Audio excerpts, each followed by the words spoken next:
The Venezuelan government has denounced an attempt to attack the El Palito oil refinery in the coastal city of Puerto Cabello.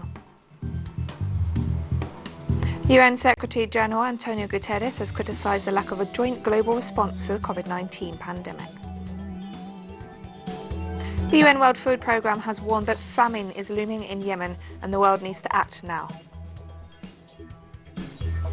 From the headquarters of teleSUR English in Havana, Cuba, this is From the South, and I'm Katrina Goss.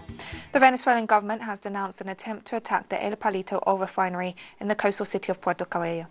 According to the information offered by Oil Minister Tarek El Assami, on December 10th, 2 Venezuelan citizens were detained who were part of this terrorist plan, which had the objective of detonating explosives to destroy the refinery and its main pipeline. The entire plot was prepared in Colombia by deserters from the Venezuelan armed forces who enjoy the protection and complicity of Colombian President Ivan Duque. The plan was for these groups to enter Venezuelan territory and create an apparent state of insurgency against the Venezuelan government. The 2 citizens were detained in possession of ammunition and explosives, all of which were seized in the state of Carabobo just hours before the time of the scheduled attack, which was to be perpetrated before the parliamentary elections of Sunday, December 6th. And the Venezuelan Vice President for the Economy, Tarek El Assami, stressed that the terrorist plan against the country's oil industry was organized in Colombia. This entire terrorist plan was prepared in Colombia by deserters from the Bolivarian National Armed Forces, who enjoy the protection and support of the Colombian government of Ivan Duque, who authorized, I repeat, who directly authorized this foiled terrorist attack. In addition, the Colombian authorities, the NI, the GIL, and the Gaula facilitated the transfer and irregular importation of supplies and devices for the execution of this serious crime. The oil minister also noted that the plan to destabilize the Venezuelan oil sector included the advice of the U.S. Central Intelligence Agency. It is also important to denounce that the Central Intelligence Agency of the United States, the CIA, and the National Security Agency, NSA, knew about and advised all the terrorists involved in this attack.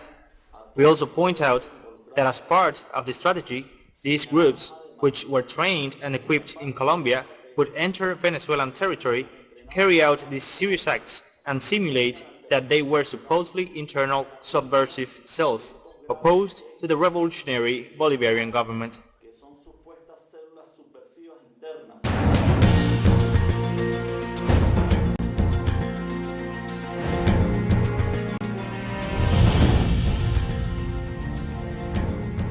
The National Electoral Council of Venezuela presented the deputies to the National Assembly, elected on December 6 from a national list, with their credentials this Friday. The act, which was carried out at the Strategic Operations Centre of the Electoral Authority, was attended by the deputies of the Great Patriotic Poll Coalition, which obtained 37 of the 48 seats up for grabs on a national level, as well as the political organisations and parties of the opposition, which obtained the rest of the parliamentary seats. The Council President, Indira Alfonso, assured that credentials will be presented to the rest of the new members of the National Assembly in the different states of the country, where they were elected through closed lists and as individual candidates. We have proven once again the strength of our electoral system, but also the democratic vocation of a population that is not willing to settle its differences throughout other means than the vote, much less throughout interference, pressures and coercive measures of internal or external factors. We, as Venezuelans, have determined our own destiny. We have completed an unprecedented electoral process with many challenges, holding it in record time and complying with each and every legal aspect and guarantee that our electoral system entails. After more than 20 hours of debate, Argentina's Chamber of Deputies approved the voluntary interruption of pregnancy bill. During a special session, the bill legalizing abortion and protecting the rights of pregnant women received 131 votes in favour and 117 against. The debate was marked by the presence of thousands of people gathered outside Congress to express their support for the legalization. The bill was sent to Congress by the executive branch, and among other points, it establishes that women have the right to an abortion until the 14th week of pregnancy. The bill is expected to be debated in the Argentine Senate next week, where if approved, it could become law before the end of the year. Pro-choice activists in Argentina celebrated Friday after lawmakers approved the bill that could lead to the legalization of abortion if passed by the Senate. National campaign for the right to abortion, we have been fighting for this fundamental human right for 15 years, for which we feel a deep joy and emotion. We held a vigil for 21 hours outside Congress and in more than 40 places around the country, taking to the streets once again so that the lawmakers knew that they had to decide as the people had already decided. And of course, now we have to insist that the Senate immediately takes the same path and finally settles this historical debt that democracy has with us. We didn't agree with the inclusion in the bill of conscientious objection clause, and in fact we believe that this only serves to block abortion in some places where this resource will be used. But hey, we're going to continue fighting with the activists to guarantee that in those places also have those who guarantee abortion rights. Peru's Congress has approved a resolution for constitutional reform that eliminates parliamentary immunity. The proposal modifies Article 93 of the Constitution, referring to parliamentary immunity, to give the Supreme Court the authority to charge Congress members during the exercise of their mandate. The motion was approved with 103 votes in favour, 14 against and 3 abstentions, and must now be ratified in a subsequent session by at least 87 legislators in order to be definitively enacted. The President of the Parliamentary Committee that promoted the measure stressed that parliamentary immunity must be eliminated from the country's constitutional order. A new caravan of Honduran migrants has reached the border of Guatemala to continue its journey to the United States. On Wednesday night, Honduran citizens departed from the city of San Pedro Sula, one of the most devastated areas after the passing of Hurricanes Iota and Eta, with the intention of reaching the United States in search of a better future. This Friday morning, the caravan advanced through the mountainous area to reach the Guatemalan border due to the roadblocks maintained by the authorities in Santa Fe in the department of Ocotepeque. Hurricanes Iota and Eta killed more than 90 people in Honduras and affected more than 2 million people.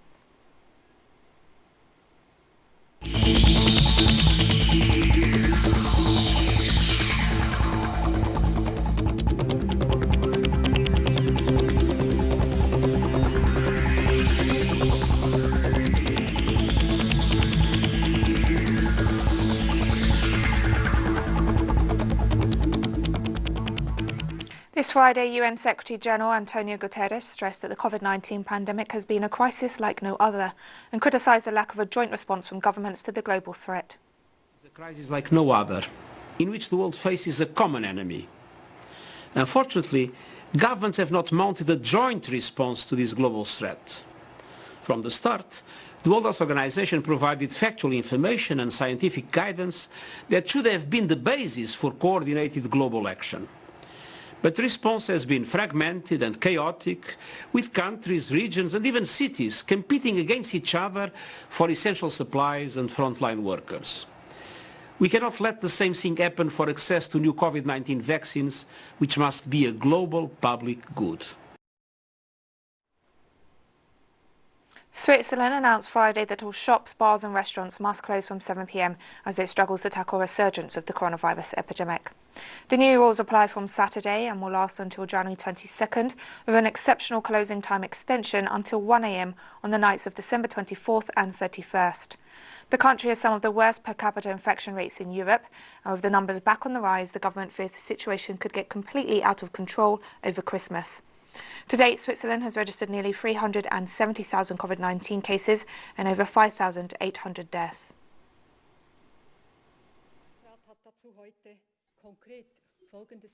The Federal Council has decided that restaurants, bars, shops, markets, libraries, museums and sports and leisure facilities will now only be open until 7 p.m. In this way, we can reduce contact and thus also reduce contamination. These measures come into force today at midnight and will remain in force until 22 January 2021. The message is quite simple.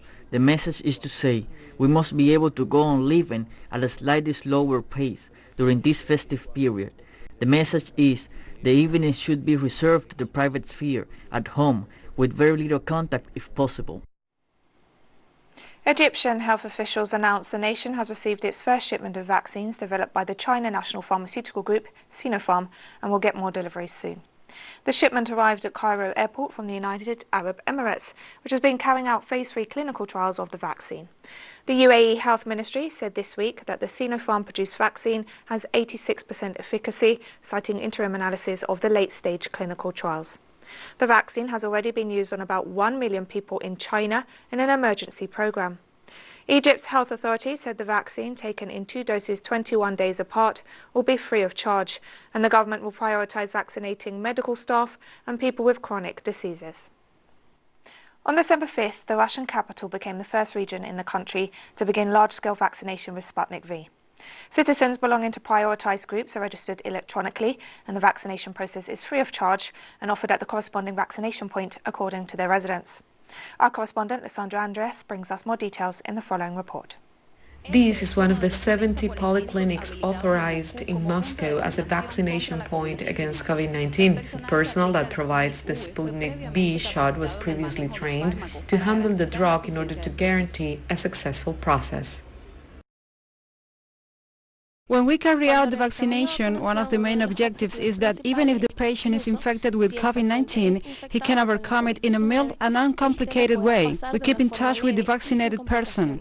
We give them a brochure which should all the symptoms of side effects that the vaccine can cause appear, and if those symptoms extend beyond the indications. In this first stage, teachers, doctors and social workers will be vaccinated first, but it is planned to expand the group in the next few weeks as the availability of the drug increases. Since I am a medical center leader and work with many patients, we came to get vaccinated to protect myself, my colleagues and patients. I will get the first dose today and in 21 days the second injection, and they explained to me that in 42 days I will be immune. I came here voluntarily to get the COVID-19 vaccination. I already passed all the medical tests and I decided that it was better to get the vaccine before I got the disease. The vaccine is kept at temperatures below -27 degrees and each container has 5 doses, so it is necessary to wait until there are 5 people ready to receive it because once the Sputnik V is defrosted, it cannot be refrigerated again. Before the vaccination, my husband was examined and authorized to be vaccinated today, but it was not. I recently suffered from a slight lung disease and I was advised to be vaccinated within a week, so that my body will be better prepared for the vaccination and everything will be fine. The whole process takes about an hour. Upon arrival at the clinic, each patient must fill out a form, and once he or she receives the first Sputnik V dose, he or she is monitored for 30 minutes. The second dose is applied 21 days later. We have planned pre-vaccination and post-vaccination tests.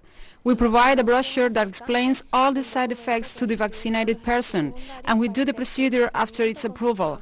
The patients go to a place where they are examined by specialists who make the decision on whether the person can be vaccinated or not. And after receiving the vaccine, the patient must remain in the expert site to monitor any reaction to the vaccine. We would like to curb the spread of the disease because people's jobs have been affected, and also, of course, from their health point of view. As for the rumors that we are forced to come here to be vaccinated, this is not true. We have not witnessed any sign of this here. No one ordered us to come here to this center today. We came here by our own free will. Vaccination in Russia is completely voluntarily. According to the latest data, over 150,000 people have been vaccinated throughout the country. The rest of the regions will start vaccinating at the end of this week when the production of Sputnik V exceeds 2 million doses. Lysandra Andres, teleSUR, Moscow, Russia. The United Nations World Food Programme warned Friday that famine is looming in Yemen and stressed that the world needs to act now. Yemen remains one of the worst humanitarian crises that the world has ever seen. What is happening right now is that the window to prevent famine in the country is narrowing very fast. We are running out of time. The number of children that need treatment for acute malnutrition as I speak is about 2 million, with approximately 360,000 at risk of dying in case they don't get any treatment. You're talking of a population of about 30.5 million, yet 24.3 million are in need of humanitarian assistance of some kind.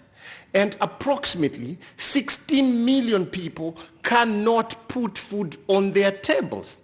This is a disaster, this is a ticking time bomb, and the world needs to act, and to act now.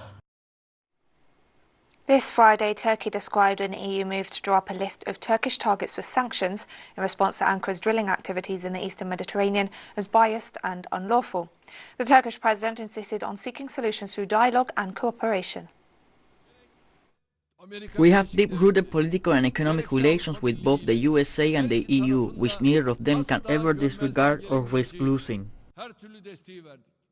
Sanctions agendas imposed due to political goals and on an irrational basis are harmful for all sides and do not bring any benefit or profit. Despite everything, I believe that concrete steps on these issues will be taken with common sense and in the light of mutual benefits, considering the strength of our potentials. We believe we do not have any problem that cannot be resolved through dialogue and cooperation. Our doors are wide open to all investors in the same manner and will continue to remain so. This Friday, China's Foreign Ministry strongly criticized the US abuse of national security to repress Chinese enterprises. As is known to all, Chinese companies have kept a very good record with regard to network security, especially Huawei, which has put up more than 1,500 networks in more than 170 countries and regions, and no incidents like Snowden and WikiLeaks have ever occurred. Neither were any cyber surveillances like the Prism Gate, Formula Organization, and Echelon system. Up till now, no country, including the United States, has ever come out with any evidence to show Huawei's products have backdoors, although we have asked time and again for evidence. Huawei declared to the world a long time ago that it is willing to sign a no backdoor agreement and to set up a cybersecurity assessment center in any country. Why, then, the United States has refused to make a positive response? Suppressing given Chinese companies by abusing state power without giving any evidence is exactly the negation to the market economy principle the United States has always professed to protect. It has also exposed the hypocritical cloak worn by the United States in the so-called fair competition. We, once again, urge the United States to stop overgeneralizing the concept of national security, stop its wanton suppression of given Chinese companies, and truly provide a fair, just and non-discriminatory environment for the normal cooperation among countries. Now we've come to the end of this news brief, but remember you can find these and many other stories on our website at telesurenglish.net. You can also follow us on social media, Facebook, Twitter, Instagram and Telegram. For teleSUR English, I'm Katrina Goss, and thank you for watching.